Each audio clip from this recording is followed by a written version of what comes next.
সম্মানিত দর্শক, আসসালামু আলাইকুম। আমরা আজকে নৌকা বাইচ দেখতে আইছি ঠাকুর বিলে।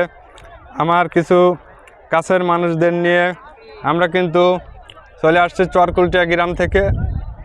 এই যে আমাদের মামু কিন্তু দেখা হয়ে গেছে, সুদূর প্রবাস জীবন। তিনি কিন্তু সৌদি আরব থেকে বাংলাদেশে আসছেন, আমাদের সাথে দেখা হয়ে গেছেন। আমাদের ছোট্ট শাহেদ, আমার ছেলে আছে, আমার বন্ধু রফিক এবং আমার এক চাচা স্থানীয়, তার নৌকা কিন্তু আমরা আজকে ভাড়া নিছি। সামান্য কয়েক টাকার বিনিময়, টাকাটাই বড় নয়। তিনি কিন্তু আমাদেরকে ঘোরায় দেখাচ্ছেন, এইটাই সবচেয়ে বড়। দর্শক, আমরা আপনাদের মাঝে তুলে ধরার চেষ্টা করতেছি রাজবাড়ী জেলার কালুখালী থানার সেই ঐতিহ্যবাহী ঠাকুর বিলের কিছু মনোরম দৃশ্য। আমরা একদম সবার কাছে চলে যাব এবং নৌকা বাইচ দেখব এবং আপনাদের দেখানোর চেষ্টা করব। আপনারা আমাদের সঙ্গে থাকবেন। দেখেন, বিলের মাঝে চলে আসছি, শত শত নৌকা কিন্তু এই নৌকা বাইচ দেখার জন্য চলে আসছে। আর রাস্তায় তো হাজার হাজার লোকের সমাগম। দর্শক,